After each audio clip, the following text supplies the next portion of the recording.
Bom dia. Bom dia. E a paz do Senhor Jesus Cristo. Amém. Deus possa te dar um dia de bênção, de vitória, de paz, de realizações. E hoje, como ministro do Evangelho do Senhor, profetizo que seja um dia de prosperidade e de bênção. Não só para a minha, nem para a sua vida, mas também para a tua família, para a minha família, para toda a sua parentela. Amém? Se você crê pela fé.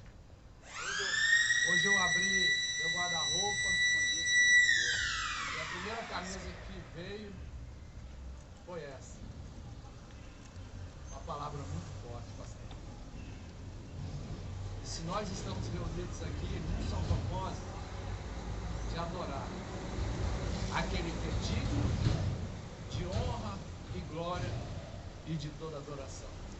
A Ti, eu agradeço, Senhor, pela bênção, Senhor Deus, somos conceder um milagre que o Senhor fez na minha vida, naquele que crê e naquele que não crê, porque o Senhor fez um milagre nas nossas vidas, que foi o fôlego de vida que está sobre nós. Continua nos abençoando, continua, Senhor Deus, falando conosco através dos louvores da tua adoração, que a bênção do Senhor esteja continuamente, não só hoje, mas todos os dias, que seja na medida recalcada, transbordante, que seja na medida, Pai querido, Pai amado, imensa de bênção sobre as nossas vidas. Continua segurando nas nossas mãos, nos orientando através dos louvores, através da Tua palavra que vai ser transmitida nessa manhã. Eu quero deixar um versículo da palavra do Senhor que está em Efésios 3:20, que está na sua folha, que diz assim: aquele que é capaz de fazer infinitamente mais do que tudo o que pedimos ou pensamos, segundo o seu poder que atua em nós, a Ele seja a glória na igreja em Cristo Jesus, por todas as gerações, pelos séculos dos séculos. Amém. Se você crê, foi Ele que me formou, foi Ele que te formou. Ele é o dono do nosso ser, da nossa vida. Ele é o Criador de toda a eternidade. É por Ele e para Ele são todas as coisas. E a palavra continua sendo a mesma. Gratidão eterna. Gratidão por o Senhor ter nos sustentado até aqui. Usa, Pai querido, Pai amado, os teus filhos e as tuas filhas. Que a casa deles sejam prósperos, que os celeiros deles sejam prósperos. Abençoa e guarda, Seu Deus, o Magelo, o líder, Seu Deus de louvor. Abençoa o Hélito. Abençoa, Seu Deus, a nossa casa. Fala conosco através destes louvores. Fala conosco através da palavra. Se você sente a presença do Senhor, dá uma chuva de palma para o Eterno.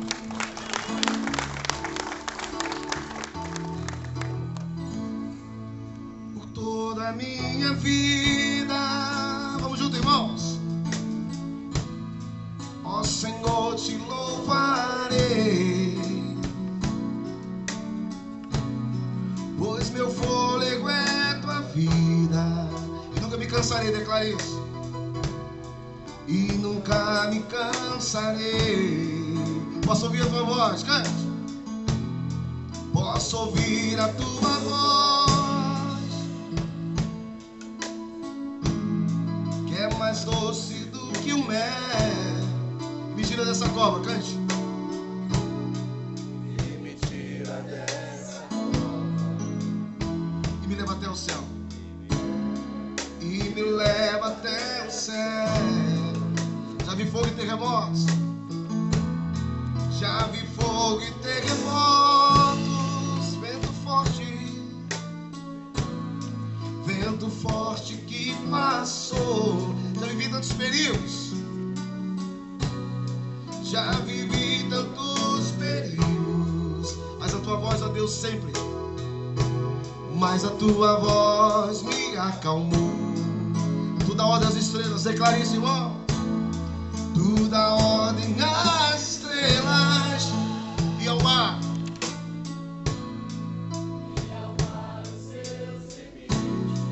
Eu me sinto tão seguro, Deus, no teu colo.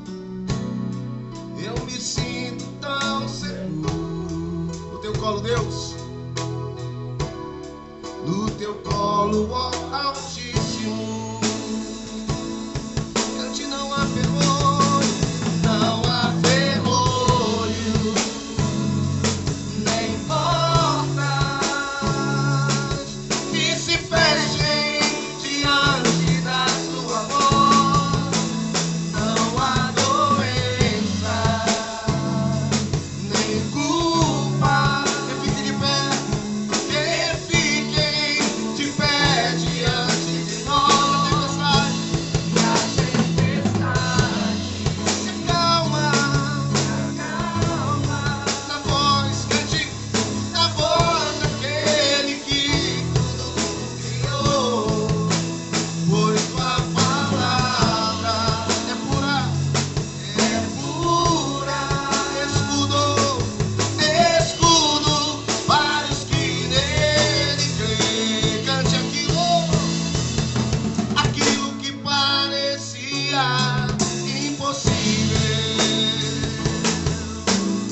aquilo que parecia não ter saída, aquilo que parecia ser minha morte, mas Jesus mudou minha sorte. Sou um milagre, estou aqui. Você pode cantar mais uma vez e declarar aquilo que parecia impossível, aquilo que parecia não ter saída, aquilo que parecia ser minha morte, mas Jesus mudou minha sorte. Sou um milagre, estou aqui. Nunca houve noite, cante. Nunca houve noite que pudesse comer o nascer do sol, e não há problemas que possa impedir as mãos de Jesus pra me ajudar. Nunca houve noite que pudesse esconder o nascer do sol, a esperança, e não há problema que possa impedir as mãos de Jesus. Vamos ajudar. Cante. Haverá um milagre dentro de mim, vem descendo um rio pra mudar a vida. Esse rio que emana lá na cruz, ao lado de Jesus. Haverá milagre, cante. Haverá um milagre dentro de mim, vem descendo um rio pra mudar a vida. Esse rio que emana lá na cruz, ao lado de Jesus. Aquilo que parecia impossível, aquilo que parecia não ter saída, aquilo que parecia ser minha morte, mas Jesus mudou minha sorte. Sou milagre, estou aqui. Aquilo que parecia, declare com a alma, aquilo que parecia impossível, aquilo que parecia não ter saída, aquilo que parecia ser minha morte, mas Jesus mudou minha sorte. Sou um milagre, estou aqui.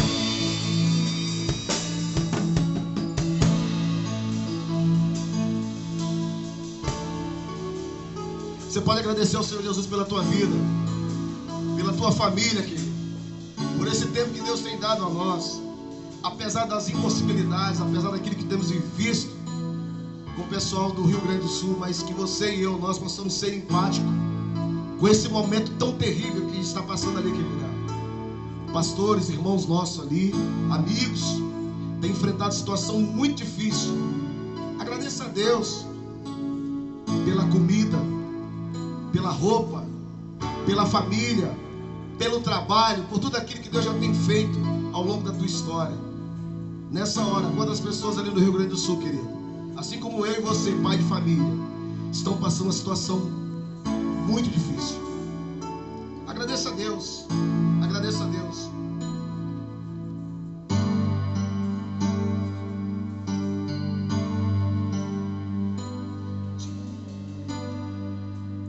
Dizendo ao Senhor Jesus assim: Deus, eu quero todos os dias, ó Pai, ter prazer na tua causa, prazer em servir, em viver um Cristo que é verdade, que liberta. Eu não sei qual foi o sentimento que você chegou aqui a esse dia, eu não sei qual foi o sentimento que você chegou aqui nessa manhã, mas eu queria te pedir, por gentileza, mais uma vez, que nós possamos se conectar com os céus agora, nós possamos continuar ligados. Se você está com o celular aí, se você está batendo um bate-papo com o irmão, peça licença ao irmão, assim, ó, nós estamos diante do Todo-Poderoso, diante daquele que faz todas as coisas. Nós vamos orar, eu quero chamar o pastor Saulo aqui à frente, no nome de Jesus, e que nós possamos receber daquilo que Deus tem para esse dia. Feche os teus olhos.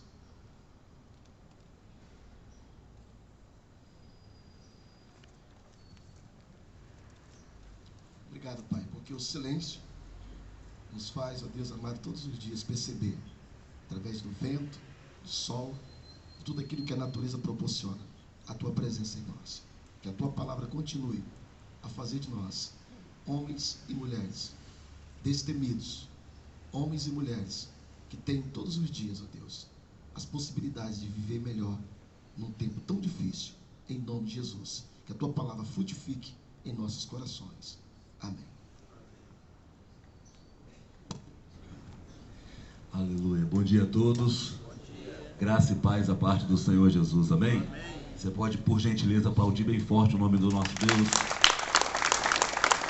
A Ele a honra, a glória, o louvor e a adoração. Queridos, a palavra desta manhã vai ser extremamente objetiva ao nosso coração. E ela visa aquilo que o Evangelho também tem a intenção de fazer em nós, que é simplesmente amadurecer a nossa fé e a nossa experiência cristã, para que assim a gente esteja inteiramente dentro da vontade de Deus. Deus tem uma vontade para comigo, para com a sua vida, e o amadurecimento vai fazer com que a gente esteja inteiramente dentro desta vontade, porque às vezes a gente está com um pé dentro da vontade de Deus e outro fora. Você já percebeu isso algumas vezes? Às vezes você está metade dentro da vontade de Deus e metade do lado de fora. Mas é extremamente necessário que a gente esteja plenamente, completamente e totalmente dentro da vontade de Deus. O texto que nós vamos ler está no Evangelho de João, capítulo 4, versículo 2. Evangelho de João, ou melhor, Evangelho de Jesus, escrito por João, capítulo 4. Nós vamos ler, na verdade, o verso 4 também. E é só esse verso aí, ele é pequenininho, tem 1, 2, 3, 4 palavras. 4 palavras tem aí, um pronome. É pequenininho. Mas antes de ler, eu queria lembrar a cada um de nós o seguinte: essa palavra aqui que nós pregamos, que é conhecida como Bíblia, né, Bíblia Sagrada, ela tem um poder de produzir frutos na vida da gente. E olha só, esta palavra é a palavra de Deus, o Criador de todas as coisas, o Deus Supremo, o Eterno. E aqui está a palavra dele. E esta palavra, não o papel, mas a palavra em si, o verbo liberado, ela tem o poder de produzir na gente frutos e resultados. E resultados que certamente alegram a nossa alma e vai nos beneficiar. Porém, os resultados que essa palavra produz na vida da gente, seja na área da saúde, seja na área profissional, social, física, emocional, espiritual, esse resultado, ele está completamente conectado a um esforço que a gente pode fazer. Qual é o esforço? O esforço de pegar tudo isso aqui que nós trabalhamos como teoria e transformar em prática. Essa parte aqui nesta manhã é a parte teórica. Todos os pastores e pregadores que vêm aqui e ministram a palavra, ele apresenta para cada um de nós a parte teórica. Quando que acontece a parte prática? Quando o culto acaba. E é aí que a gente vai pegar tudo aquilo que o pastor falou, ensinou, pregou, e vamos tentar transformar e vamos nos esforçar para transformar todo aquele ensino e toda aquela teoria em prática. Porque o resultado que esta palavra vai gerar na vida de cada um de nós tem muito mais a ver com a prática da palavra de Deus do que com a audição da palavra de Deus. Aonde está isso? Mateus 7:24. Quando Jesus vai terminar uma pregação, ele usa o capítulo 5, 6 e 7 de Mateus para falar sobre vários temas, que é o Sermão do Monte. No Sermão do Monte, Jesus fala sobre a experiência com a felicidade nas bem-aventuranças. Ele fala sobre identidade, sobre representação, quando ele diz que a igreja é o sal da terra e a luz do mundo. Ele fala sobre o código da oração, ministrando ali o Pai Nosso, dizendo como nós devemos orar e onde nós devemos orar, quando ele diz: entra para o teu quarto, fecha a porta e fala com o teu Pai que está em secreto. Ele fala sobre outros temas como ansiedade no capítulo 6, dizendo que nós não devemos nos preocupar com as coisas que estão por vir, com as coisas que são de comer e beber e vestir, porque Deus cuida tanto dos pássaros, quanto das plantas, quanto de nós. Então ele fala sobre vários temas aqui: ansiedade, divórcio, ele fala sobre relacionamento com o próximo, como nós devemos jejuar, como nós devemos esmolar. Ele pega vários temas, ministra para uma grande multidão, e no final ele fala assim: gente, nós estamos terminando a pregação de hoje, e nós vamos terminar a pregação assim, 7:24 de Mateus: todo aquele, pois, que ouve essas minhas palavras e as praticam, será semelhante a um homem que edificou a sua casa sobre a rocha. Olha só, cai a chuva, transbordam-se os rios e sopram-se os ventos, e aquela casa não cai. O cenário está fresco na nossa memória, porque foi isso que o Magela estava falando aqui sobre o Rio Grande do Sul. Cai a chuva, transbordam-se os rios e sopram-se os ventos. Você viu casa sendo carregada no meio da água? Eu vi. Porém, Jesus está dizendo o seguinte: o homem que ouve essas palavras aqui, acerca do reino de Deus, e as praticam, será semelhante a um homem que edificou a sua casa sobre a rocha. Então cai a chuva, transbordam-se os rios e sopram-se os ventos. E a casa não cai, porque ela está edificada sobre a rocha. Então essa palavra, ela produz resultados. E qual é o resultado aqui produzido? Resistência. Pode cair chuva, pode soprar vento, pode transbordar rio. A casa já se tornou resistente por causa da palavra de Deus. Então assim é o homem que ouve e pratica. Mas a gente sabe que tem também uma outra questão. E ele termina as últimas palavras do sermão dizendo assim: olha, mas se você está aqui nessa grande oportunidade, ouve essas palavras e não pratica elas, você será semelhante a um homem que edificou a sua casa sobre a areia. Aí é a mesma coisa que aconteceu com um, vai acontecer com o outro, porque a vida é igual para todo mundo, irmão. Chuva cai, transbordam-se os rios, sopram-se os ventos, e aquela casa vai sofrer uma grande ruína, porque ela não está edificada sobre a rocha. Então, na verdade, ouvir a palavra de Deus e não tentar praticar a palavra de Deus, e não se esforçar para praticar a palavra de Deus, ela, na verdade, não vai gerar nenhum resultado. O resultado está em transformar a teoria em prática. Se a gente fala sobre perdão, nós temos que perdoar. Se a gente fala sobre fé, nós temos que ter passos e obras que demonstram que nós temos fé, para que essa palavra então possa produzir todos os resultados que vai beneficiar a nossa vida, vai beneficiar a nossa casa e tudo que está à nossa volta. Pois bem, tendo explicado isso, o texto diz assim, 4:4 de João: e era-lhe necessário passar por Samaria.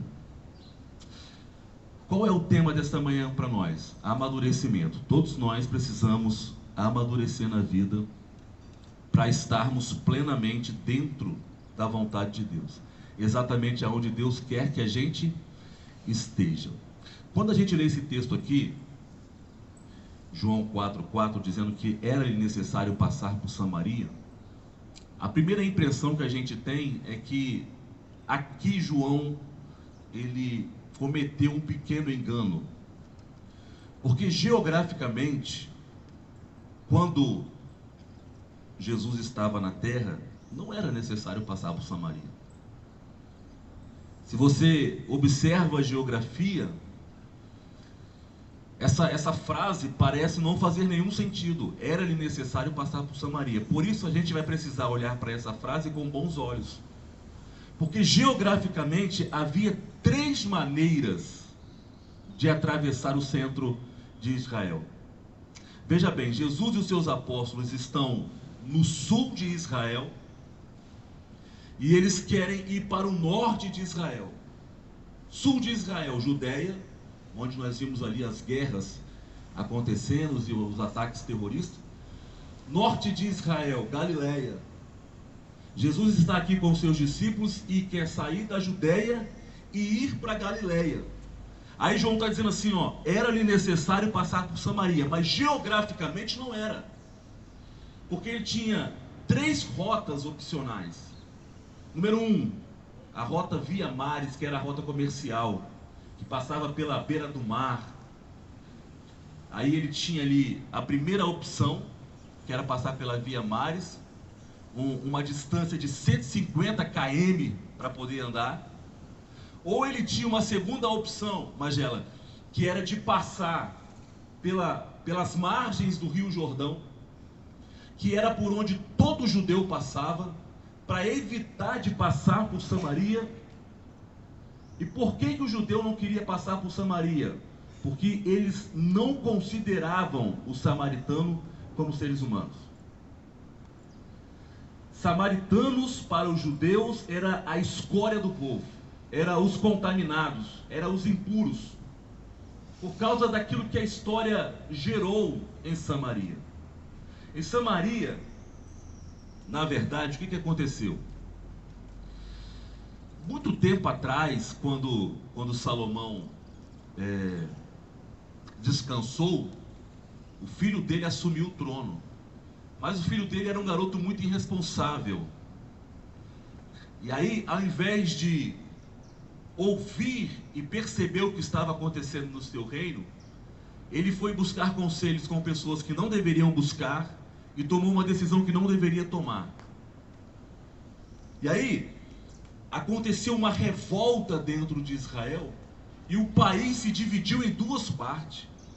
Era apenas uma nação com dois reinos, Reino do Sul, Reino do Norte, com duas capitais, Samaria, capital do Reino do Norte, e Jerusalém, capital do Reino do Sul. Olha só, o país dividido.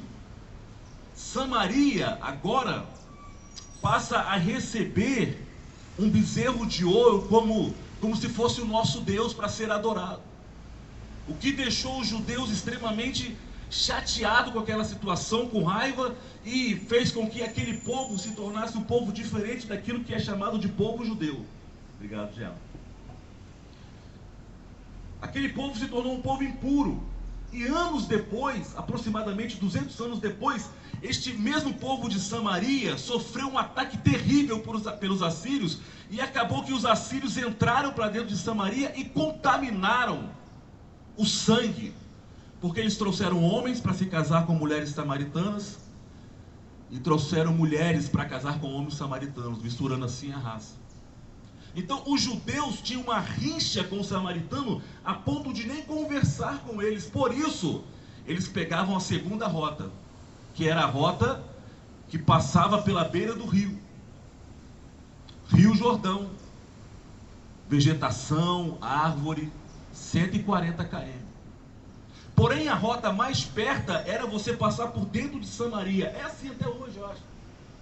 Você tem a Via Maris, que é a via do comércio, da comercialização. Você tem a via do Rio Jordão, que é a via da religiosidade. Mas você tem uma terceira opção, que era passar por dentro de Samaria. Então, geograficamente, não era necessário passar por Samaria. Mas, João está dizendo aqui, ó, e era-lhe necessário passar por Samaria. Agora, sabe o que é incrível? Quando você lê em Lucas capítulo 9, lá no finalzinho, perto do verso 54, quando eles estão em Samaria, no outro episódio, Jesus foi mal recebido ali. João e seu irmão Tiago encostou perto do mestre e disse assim: ô mestre, você quer que a gente faça cair fogo do céu e mate esses samaritanos todos? Lucas 9:54. Depois você lê. Eles estavam com tanta raiva do samaritano que eles queriam orar para que Deus derramasse fogo do céu, como Elias, na oração de Elias, e aquele fogo caísse sobre o samaritano e matasse todo mundo. A intenção de João era matar os samaritanos. Mas agora, anos depois, porque quando João vai escrever o evangelho dele, já é anos depois. João já está com bem mais idade. Tudo já aconteceu. Como é que funcionava isso? No meio do ministério de Jesus, os apóstolos iam anotando algumas coisas. Hoje Jesus multiplicou pães e peixe, guardava na bolsa. Daqui a pouco outro episódio, Jesus curou o cego, Bartimeu, e alguém ia e escrevia. Aqui, anos depois, João vai sentar, pegar todos os seus registros, Magela, e vai escrever um livro.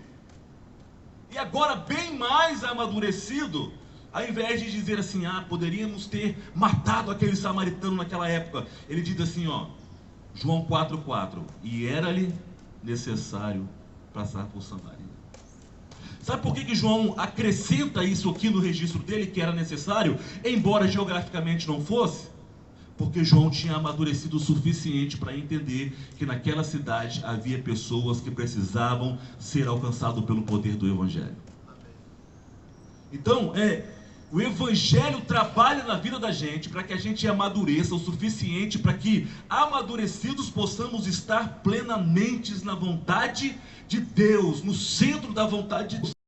E às vezes acontecem algumas coisas na vida da gente que a gente não entende, mas é o Evangelho trabalhando na vida da gente para que a gente possa amadurecer, para que assim possamos entrar completamente com o corpo, com a alma e com o espírito no centro da vontade de Deus. Acredite, o Evangelho está trabalhando para isso. Você pode até resistir, você pode até lutar contra, mas há um Deus no céu lutando, trabalhando para que a gente evolua o suficiente para estarmos plenamente dentro da vontade de Deus. E eu não tenho dúvida nenhuma de que esse trabalho está sendo feito na vida de todos nós, independente de quem seja você. Há um trabalho de Deus através do Evangelho para que nós, seres humanos, estejamos plenamente na sua vontade e no seu querer. É por isso que João escreve assim, era-lhe necessário passar por Samaria. Sabe o que Paulo nos ensina? Em Coríntios ele diz assim, quando eu era menino, eu pensava como menino, falava como menino, discorria como menino. Mas quando eu me tornei homem, eu deixei as coisas de menino. Porque o processo natural da vida é amadurecer, irmão. Paulo diz assim, eu discorria como menino, mas quando eu virei homem, agora eu sou homem, eu deixei as coisas de menino de lado. Sabe qual é a diferença entre um homem e um menino? O menino faz aquilo que quer, o homem faz aquilo que precisa. E o mesmo se aplica para as irmãs, as meninas e as mulheres. O amadurecimento vai gerar em nós responsabilidade. E é isso que Deus quer que a gente faça, que a gente amadureça o suficiente para que aquele que nós desejávamos matar, agora seja alvo do nosso amor. Samaritanos, vamos matar, Deus, vamos cair fogo do céu, mas anos depois, João, você está amadurecido. Que bom que você amadureceu, João, porque agora você entende que era necessário passar por Samaria, porque ali dentro tinha uma mulher completamente despedaçada, que havia tido 5 maridos e que agora estava namorando um marido que não era dela, completamente perdida, desejosa de ser feliz, tentando encontrar ou felicidade ou segurança, um dos dois, tentando encontrar alguém para passar as noites frias. Aquela mulher estava ali perdida, pegando água ao meio-dia, pegando água, porque as mulheres pegavam água ou a essa hora do dia, que era de manhã, 6h30, 7 horas, ou no final do dia, na parte da tarde, porque o sol é muito quente. Mas essa mulher está escondida a meio-dia, tirando água, porque ela está com vergonha da sua história. Por isso João diz assim, era necessário passar por Samaria, porque quem era alvo da minha destruição, agora é alvo da minha evangelização. Isso é amadurecer, isso é estar no centro da vontade de Deus. E é só isso que eu queria dizer. Aplauda o nome do Senhor bem forte. Vamos estar em pé. Quero convidar o pastor Nivaldo aqui mais uma vez para fazer essa oração final. Deus abençoe a sua vida cada vez mais.